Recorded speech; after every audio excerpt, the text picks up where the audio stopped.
എല്ലാവർക്കും ക്രിസ്തുവേശുവിന്റെ നാമത്തിൽ സ്നേഹ വന്ദനം. ഉൽപ്പത്തി പുസ്തകം 25-ാം അധ്യായത്തിന്റെ 1 മുതൽ 11 വരെയുള്ള വാക്യങ്ങളിൽ അബ്രഹാമിന്റെ അവസാന സമയവും അദ്ദേഹത്തെ മക്പേല ഗുഹയിൽ അടക്കം ചെയ്യുന്നതുമായിട്ടുള്ള വളരെ നിർണായകമായ സംഭവ വികാസങ്ങൾ ധ്യാനിക്കുകയുണ്ടായി. ഇത് ഉൽപ്പത്തി 25-ാം അധ്യായത്തിന്റെ 12 മുതൽ 34 വരെയുള്ള വാക്യങ്ങളാണ് ഇന്നത്തെ ധ്യാന വിഷയം. പുണ്യവാൻ ഇസഹാക്കിനുണ്ടായി 2 മക്കൾ. അബ്രഹാമിന്റെ കാലശേഷം വേദപുസ്തകത്തിലെ വിശ്വാസികളുടെ പാരമ്പര്യത്തിലെ ഫസ്റ്റ് ജൂ അല്ലെങ്കിൽ ദൈവത്തിന്റെ പ്രോമിസ് കവനന്റ് നേരിട്ട് കൊടുത്ത അബ്രഹാം എന്ന കുലപതി പാട്രിയാർക്കിന്റെ മരണം വളരെ നിർണായകമായ ഒരു നിമിഷമാണ്. ഇനിയും ദൈവത്തിന്റെ വാഗ്ദത്തം, ദൈവത്തിന്റെ അനുഗ്രഹങ്ങളെല്ലാം പകർന്നു നൽകുന്നത് ഒരേ ഒരു വ്യക്തിക്കാണ്. അത് അബ്രഹാമിന്റെ മകനായ ഇസഹാക്കിനാണ്. മാതാപിതാക്കൾ നമ്മെ വിട്ടു പോകുമ്പോൾ അവരുടെ ഭൗതികമായ സ്വത്തുകൾ നമുക്ക് കിട്ടും. അത് പണമായിട്ട് കിട്ടും, പ്രോപ്പർട്ടി ആയിട്ട് കിട്ടും, ഓർണമെന്റ്സ് ആയിട്ട് കിട്ടും. അതെല്ലാം മക്കളുടെ അവകാശമാണ്. എന്നാൽ അതോടൊപ്പം തന്നെ എൻ്റെ മാതാപിതാക്കളുടെ, എൻ്റെ പൂർവ്വ മാതാപിതാക്കളുടെ, എൻ്റെ വല്യപ്പച്ചൻ്റെ, വല്യമ്മച്ചിയുടെ അങ്ങനെ ആ ഒരു ഇൻഹെറിറ്റൻസ് വളരെ പ്രധാനപ്പെട്ട ഒരു കാര്യമാണ്. ദൈവത്തിൻ്റെ അനുഗ്രഹം, എൻ്റെ പിതാവിനെ, എൻ്റെ മാതാവിനെ അനുഗ്രഹിച്ച ദൈവം എന്നെയും അനുഗ്രഹിക്കുകയാണ്. അങ്ങനെയാണ് വംശാവലി ഏറ്റവും അനുഗ്രഹപ്രദമായി, ശ്രേഷ്ഠകരമായി മുന്നോട്ട് പോകുന്നത്. ഇവിടെ ഇസഹാക്കിന് ഒന്ന് സെറ്റിൽ ചെയ്യുവാനുള്ള സമയമായി. ഇസഹാക്ക് ബേർ ലഹായി പോയി എന്ന സ്ഥലത്ത്, അത് ശരിക്കും ഒരു കിണറാണ് അല്ലെങ്കിൽ ഒരു ഉറവയാണ്. ഇതാ well where the living one sees me എന്നാണ്. ഹാഗാറിന്റെ ഇൻസിഡന്റിൽ കുഞ്ഞിന് ഇസ്മായേല് മരിക്കാറാകുമ്പോൾ ദൈവദൂതൻ പ്രത്യക്ഷപ്പെട്ട് ഉറവ നൽകുന്ന ആ ഒരു സ്ഥലമാണ്. അതുകൊണ്ട് ഹാഗാർ ഒരു മാർജിനലൈസ്ഡ് പേഴ്സൺ ആണ്. എല്ലാം വിളിമ്പിലേക്ക് തള്ളിക്കളഞ്ഞ, പ്രധാന വിശ്വാസ ചരിത്രത്തിൽ നിന്നും തള്ളിക്കളയപ്പെട്ട ഒരു മാതാവിന് ദൈവദൂതൻ അനുഗ്രഹം നൽകുന്ന അതേ ഉറവയുടെ മുമ്പിൽ ഇതാ വാഗ്ദത്തത്തിന്റെ സന്തതിയും വന്ന് സെറ്റിൽ ചെയ്യുന്നു. ചരിത്രത്തിലെ വളരെ നിർണായകമായ ഒരു ഉറവയാണ്, ജീവദായകമായ ഉറവയാണ്. ഇന്ന് 4000 വർഷങ്ങൾക്ക് ശേഷം ഇസ്മായേലിന്റെ സന്തതികളും ഇസഹാക്കിന്റെ സന്തതി പരമ്പരകളും ലോകമെല്ലായിടവും കിടന്ന സംഘർഷാവസ്ഥയിൽ അടിയുണ്ടായിക്കൊണ്ടിരിക്കുകയാണ്. നമ്മൾ പലപ്പോഴും ഇതിന്റെ ഉത്ഭവം ഒന്നും അത്ര കാര്യമായി ധ്യാനിക്കാറില്ല. ആദ്യത്തെ അധ്യായത്തിൽ 25-ാം അധ്യായത്തിന്റെ ആദ്യത്തെ ഭാഗത്ത് ഇസ്മായേലും ഇസഹാക്കൂടെ ഒരുമിച്ചാണ് മക്പേലയുടെ ഗുഹയിൽ അബ്രഹാം പിതാവിനെ യാത്രയാക്കുന്നത്, അന്ത്യമൊഴി നൽകുന്നത്. ഇതാ അത് കഴിഞ്ഞ് ഇസഹാക്ക് വന്ന് സെറ്റിൽ ചെയ്യുന്നത് അതേ ഇസ്മായേല് മരണത്തെ മുഖാമുഖം കണ്ട ആ ഒരു ഉറവയുടെ സമീപത്താണ്. വളരെ പ്രധാനപ്പെട്ട ചില ആധ്യാത്മിക പാരമ്പര്യം, ചില പ്രധാനപ്പെട്ട പോയിന്റുകൾ ഇവിടെ ദർശിക്കാവുന്നതാണ്. പിന്നീട് വേദപുസ്തകത്തിന്റെ ചരിത്രത്തിൽ ഇസ്മായേലിന്റെ കഥ അവിടെ അങ്ങ് ക്ലോസ് ചെയ്യുകയാണ്. വേദപുസ്തകത്തിന് പിന്നീട് ഇസഹാക്കിന്റെ സന്തതി പരമ്പരകളുടെ കഥയായിട്ടാണ് പോകുന്നത്, സംഭവങ്ങൾ വിവരിക്കുന്നത്. അതുകൊണ്ട് തന്നെ ഇസ്മായേലിന് 12 മക്കളുണ്ടായിരുന്നു. 12 പ്രിൻസസ് ആയിരുന്നു, അവർ പ്രഭുക്കന്മാരായിരുന്നു. ഫസ്റ്റ് ബോണിന്റെ പേര് നെബായോത്ത് എന്നാണ്. വേദപുസ്തകത്തിൽ 25-ാം അധ്യായത്തിൽ ഈ 12 പേരുടെയും പേരെഴുതുന്നുണ്ട്. നമ്മളത് ഒരിക്കലും ഇതുവരെ കാണാതെ പഠിച്ചിട്ടില്ല. നമ്മുടെ ആളല്ല എന്ന് പറയുകയാണ്. ഇത് 2 ഒരേ മക്കളുടെ, ഒരേ പിതാവിന്റെ മക്കളാണെന്നുള്ള യാഥാർത്ഥ്യമൊന്നും നമ്മൾ സാധാരണ ഓർക്കാറില്ല. ഇസ്മായേൽ 137-ാമത്തെ വയസ്സിൽ മരിച്ചു. അദ്ദേഹത്തിന്റെ സന്തതി പരമ്പരകൾ അവിടെ മിഡിൽ ഈസ്റ്റിൽ തന്നെ സകല സഹോദരന്മാർക്കും എതിരെ പാർത്തു എന്നാണ്. നേരത്തെ ഒരു പ്രോഫസി ഉണ്ട്, ഇങ്ങനെ എല്ലാവർക്കും എതിരെ നിൽക്കുന്ന ഒരു വ്യക്തിയായി മാറും എന്നുള്ള ആ ഒരു പ്രോഫസിയും അവിടെ നിൽക്കുകയാണ്.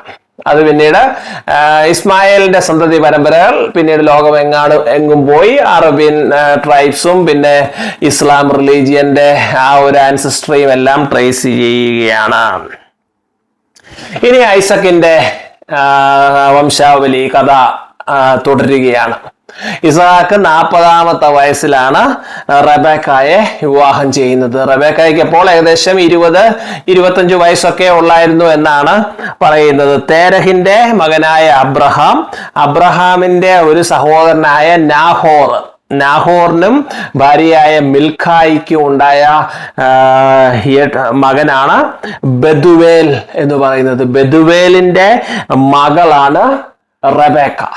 ലാബാനാണ് സഹോദരൻ. അബ്രഹാമിന്റെ തന്നെ അടുത്ത സഹോദരനായ ഹാരാന്റെ മകനാണ് ലോത്ത്. ആ കണക്ഷൻ ഉണ്ട്. ഈ ബെതുവേലും റബേക്കായും എല്ലാം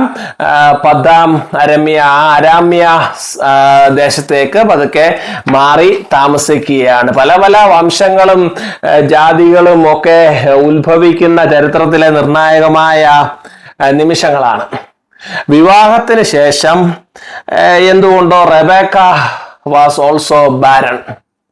കുട്ടികൾ അനേക വർഷക്കാലം, ഏകദേശം 20 വർഷക്കാലം അവർക്ക് മക്കൾ ഉണ്ടായില്ല എന്നാണ് പറയുന്നത്. ഇതാ മാതാവായ സാറായുടെ അതേ പ്രശ്നം, അതേ പ്രതിസന്ധിയിലൂടെ പുത്രന്റെ വധുവായ റബേക്കയ്ക്കും വരുന്നു.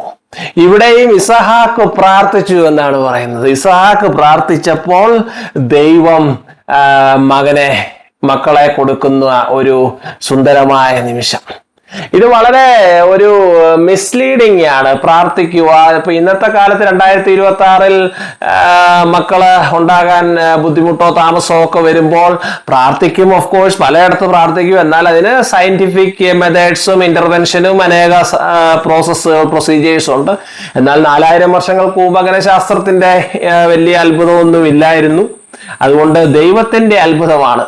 നമ്മുടെ ദാനിയേൽ ബാബു പോൾ സാർ പലപ്പോഴും പറഞ്ഞു കേട്ടിട്ടുണ്ട്, അദ്ദേഹത്തിന്റെ അമ്മയ്ക്ക് വിവാഹത്തിന് ശേഷം 12 വർഷമായിട്ടും മക്കളില്ലായിരുന്നു. അതുകൊണ്ട് അമ്മ ശരിക്കും മുട്ടയെ കുത്തിയിരുന്ന് കരഞ്ഞങ്ങ് പ്രാർത്ഥിച്ചെന്നാണ് ബാബു പോൾ സാർ പറയുന്നത്. അന്നത്തെ വലിയ ആധുനിക ചികിത്സാ സംവിധാനങ്ങളൊന്നും ഇല്ലായിരുന്നു. പിന്നീട് 2 മക്കളെ കിട്ടി. ബാബു പോളും റോയി പോളും രണ്ടുപേരും IAS-കാരായത് വലിയ ഒരു ചരിത്രമാണ്. അങ്ങനെ റബേക്കായ്ക്ക് പ്രഗ്നന്റ് ആയി. അപ്പോൾ കുട്ടികൾ ഇരട്ട കുട്ടികളാണ്, 2 പേരാണ്. 2 പേരും വയറിനുള്ളിൽ കിടന്ന് തന്നെ അടി തുടങ്ങി. അത് വളരെ നാടകീയമായിട്ടാണ് വേദപുസ്തകത്തിൽ പറഞ്ഞിരിക്കുന്നത്.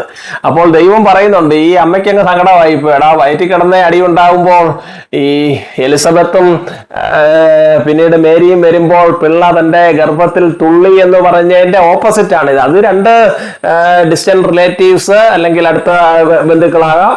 അവര് തമ്മിലുള്ള ഒരു സ്നേഹവും ഒരു ഐക്യത്തിലുമുള്ള ഒരു കുക്കണിങ് എഫക്റ്റ് ആയിരുന്നു. എന്നാൽ ഇവിടെ ഒരേ അമ്മയുടെ വയറ്റിൽ 2 കുഞ്ഞുങ്ങൾ അങ്ങോട്ടും ഇങ്ങോട്ടും അടിക്കുകയാണ്. അന്നു മുതലേ ഒരു പ്രോഫസിയാണ്. ഇത് 2 ജാതികളാകും, 2 വംശങ്ങളാകും, ഒന്ന് ശക്തിയാർജിക്കും, മൂത്തവൻ ഇളയവനെ സേവിക്കുമെന്നുള്ള ഒരു പ്രോഫസി വന്നിരിക്കുകയാണ്.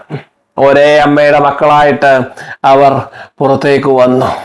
ആദ്യം പുറത്തെടുത്തത് യേശാവിനെയാണ്. യേശാവിന്റെ ദേഹം ചുവന്ന കളറായിരുന്നു. ദേഹം മൊത്തവും കൊച്ചിലെ തന്നെ രോമം ഹെയറി വണ്ണായിരുന്നു. അങ്ങനെയാണ് ഈസോ എന്നാൽ യേശാവ് എന്നുള്ള പേര് വരുന്നത്.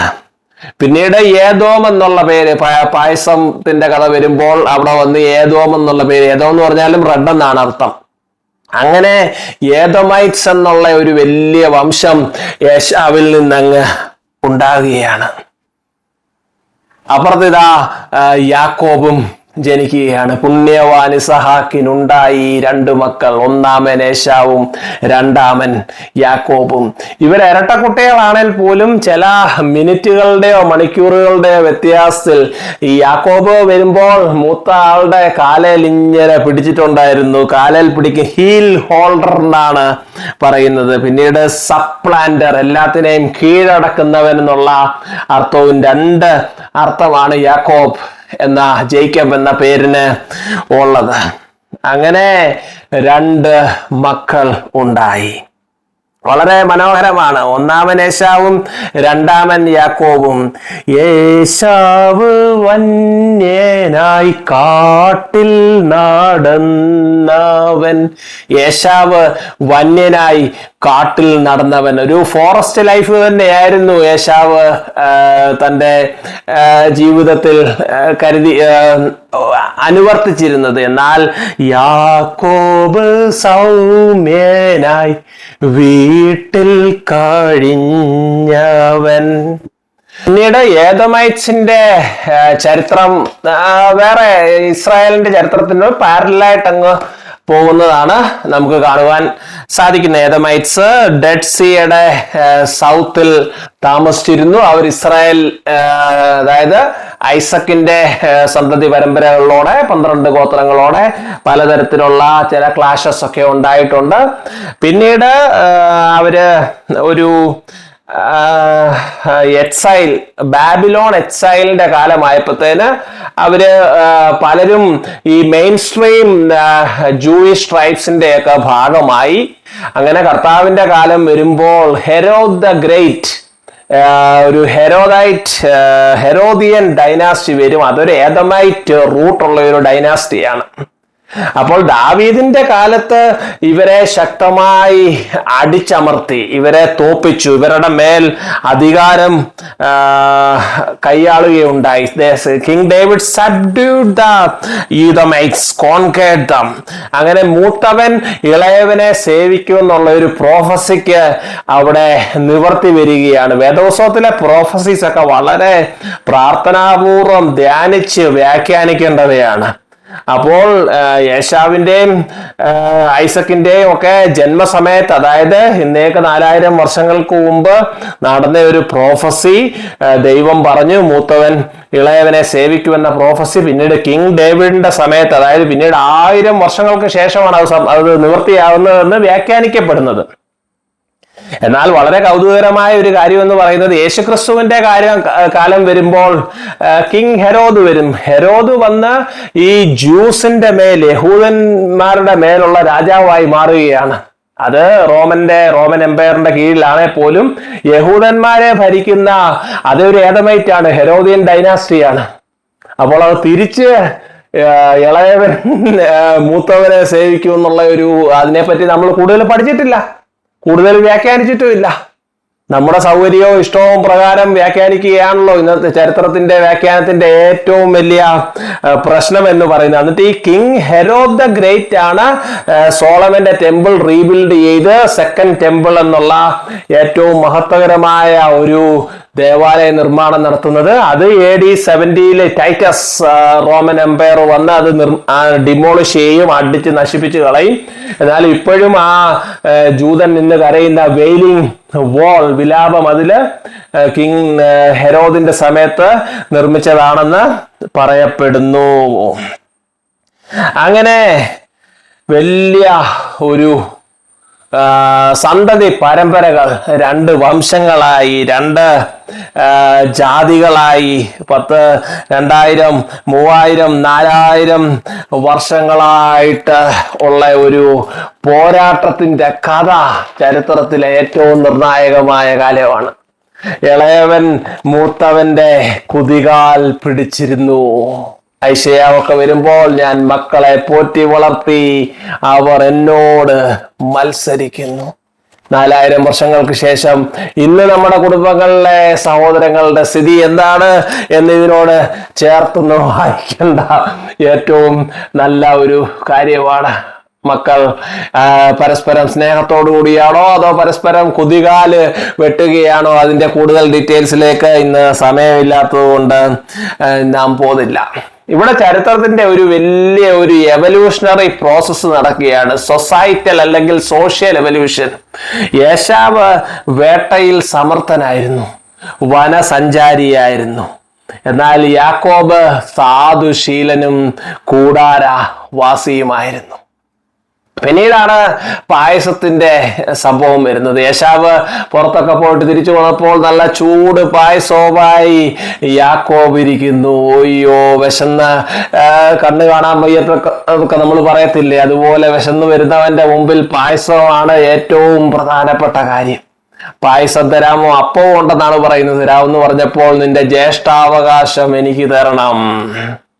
വളരെ നിർണായകമായ കാര്യമാണ്. എന്താണ് ഈ ജ്യേഷ്ഠാവകാശം? ഫസ്റ്റ് ബോണിന്റെ റൈറ്റ് ആണ്, ബർത്ത് റൈറ്റ് ആണ്, പ്രൈമോജെനിറ്റർ ഇൻഹെറിറ്റൻസ് ആണ്.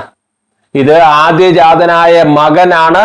അപ്പന്റെ ഫിസിക്കൽ ഭൗതികമായ സ്വത്തിൽ ഡബിൾ ഷെയർ ആണ്. അത് വളരെ എളുപ്പമെന്ന് പറഞ്ഞു കഴിഞ്ഞാൽ, ഒരു അപ്പന് 2 ആൺമക്കൾ ഉണ്ടെന്ന് കരുതുക. ഇപ്പോൾ ഒരു 90 സെന്റ് സ്ഥലം ഉണ്ടെന്ന് കരുതുക. ഇത് അബ്രഹാമിന്റെ കാലത്തെ ബർത്ത് റൈറ്റ് വെച്ച് ഭാഗം ചെയ്യുകയാണെങ്കിൽ 2 ആൺമക്കൾക്ക് 45 അല്ല കൊടുക്കുന്നത്. ഇതിനെ 3 ഷെയർ ആക്കും. 30 വെച്ചുള്ള 3 ഷെയർ ആക്കും. അതിന്റെ ആദ്യത്തെ 2 30, അതായത് 60 സെന്റ് ആദ്യജാതന് കൊടുക്കും. 30 സെന്റ് ആണ് രണ്ടാമത്തെ മകന് കൊടുക്കുന്നത്. അത് ഡബിൾ ഇൻഹെറിറ്റൻസ് ആണ്. അതാണ് എലീശ പറയുന്നത്, എനിക്ക് ഇരട്ടി ആത്മാവിനെ നൽകണം എന്നാണ്. ഇരട്ടി പ്രോപ്പർട്ടി അല്ല, ഇരട്ടി ആത്മാവിനെ നൽകണം എന്ന് പറയുന്നതാണ്. അതുപോലെ തന്നെ ആ ഒരു വംശത്തെ, ആ ഒരു കുടുംബത്തെ മുന്നോട്ട് നയിക്കുക, സ്പിരിച്വലായിട്ട് മുന്നോട്ട് നയിക്കുക, ദൈവത്തിന്റെ അനുഗ്രഹത്തിന്റെ ഒരു ചാലക ശക്തി അല്ലെങ്കിൽ ഒരു വാഹകൻ, ഒരു മീഡിയം ആയി തീരുക എന്നുള്ളത് ആദ്യജാതനുള്ള ഒരു വലിയ യുണീക്ക് അവകാശമാണ്.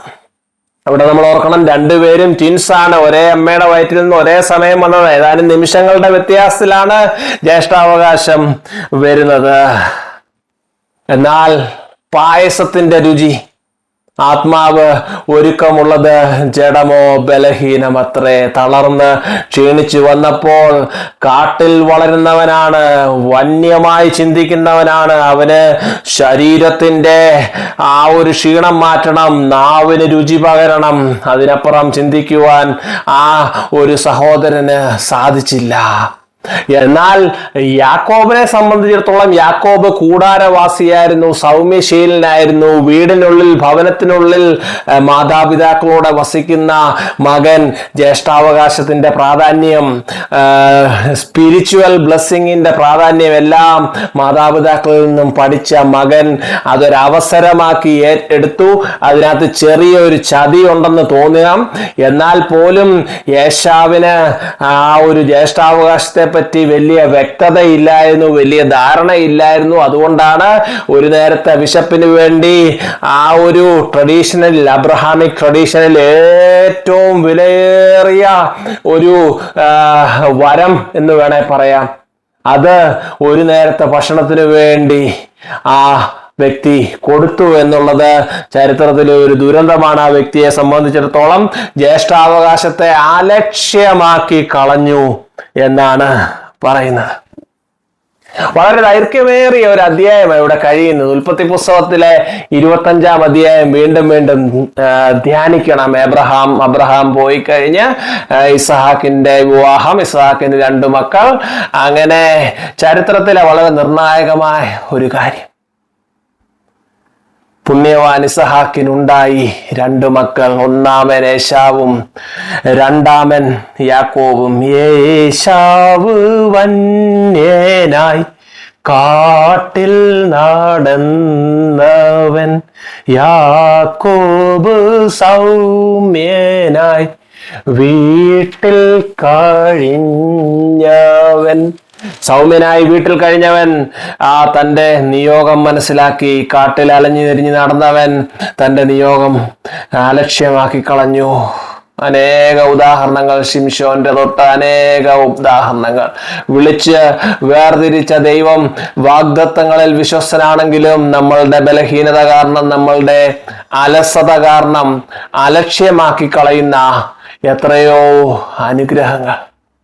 പിന്നീട് നസറേനായ യേശുവിന് മുന്നിൽ ഈ അപ്പത്തെ, ഈ കല്ലിനെ അപ്പമാക്കി മാറ്റുക എന്ന് പറയുമ്പോൾ 40 ദിവസത്തെ വിശപ്പും ദാഹവുമുള്ള നസറേനായ യേശു മനുഷ്യൻ അപ്പം കൊണ്ട് മാത്രമല്ല ജീവിക്കുന്നത് എന്ന് പറയുമ്പോൾ യേശാവിൻ്റെ ആ വലിയ ഒരു ഫോളിൽ നിന്നും ഇത്രയും മനോഹരമായ ഒരു ഉയർത്തെഴുന്നേൽപ്പ് മാനവരാശിയുടെ മുമ്പിൽ നിൽക്കുകയാണ്.